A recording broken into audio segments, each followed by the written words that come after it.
বলি। হ্যাঁ, যথার্থ চরিত্রহীন নাটক। আমি সঞ্জয় পাল। নাটকটা লেখা এবং নাটকটার ভাবনা এটা নিয়ে আমার বলা হয়েছে বলছি।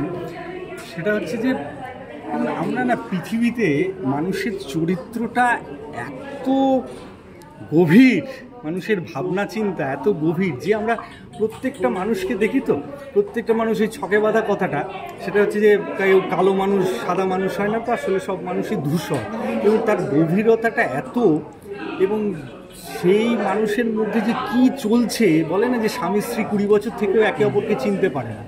তো আমাদের সমাজে এই যে মানুষের মধ্যে বিভিন্ন শেড চলতে থাকে, গভীরতাটা চলতে থাকে, এবং সেটা মানুষকে বোঝা যায় না। এবং একটা মানুষ হয়তো কাঁদছে, কষ্ট পাচ্ছে, হ্যাঁ, আপনি দেখে ভাবছেন আহার এই মানুষটা কত কষ্ট পাচ্ছে, দেখো ও ট্রুথফুলি একটা কথা বলছে, কিন্তু ওর পিছনে হয়তো ওর অনেক মিথ্যে আছে, আছে, এগুলো তো বোঝা যায় না।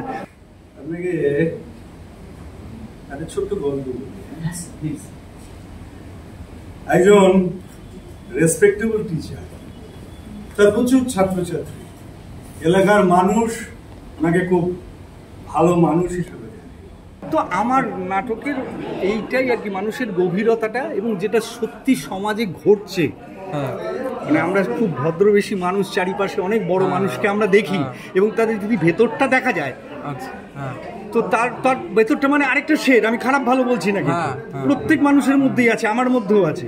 তো আরেকটা শেড, সেটা দেখলে আমার হয়তো মুখটা হা হয়ে যাবে, সেই হায়ের জায়গাটা ছোঁয়ার চেষ্টা হয়েছে। এইটা আর কিছু না, যে মানুষের ভেতরটাকে একবার ছোঁয়াচ্ছে, দেখো মানুষের কত শেড আছে।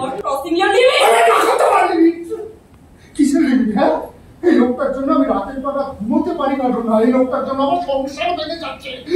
তুমি লিমিট শেখাচ্ছ ভাই।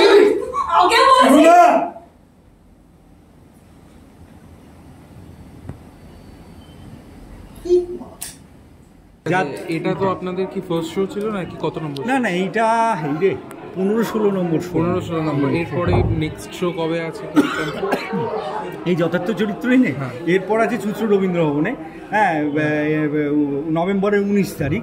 আর এর মধ্যে আসলে আমাদের একটা নতুন নাটকের প্রস্তুতি চলছে, এবং আমাদের ওই আবার যখন ভালো লাগবে আবার একটা নতুন নাটক চলছে। দলের নাম আত্মিক ব্যান্ডেল।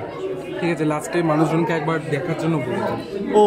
আর এটা তো সব নাটকের দলেই অনুরোধ থাকে, নাটকের দল থেকেই, যে যদি আপনার মনে হয় যে একটা নাটক আপনি দেখতে চান, ভালো নাটক, ভালো লাগবে, 50 মিনিটের নাটক, কথা দিচ্ছি মানে বোর হবে না। এখন অবধি এই কথায় কেউ বলেনি যে আমাদের নাটক দেখতে এসে বোর হয়েছে। তো এইটাই আমাদের শক্তি, যে আসুন 50 মিনিট ব্যয় করুন, আশা করা যায় ভালো লাগবে আপনাদের।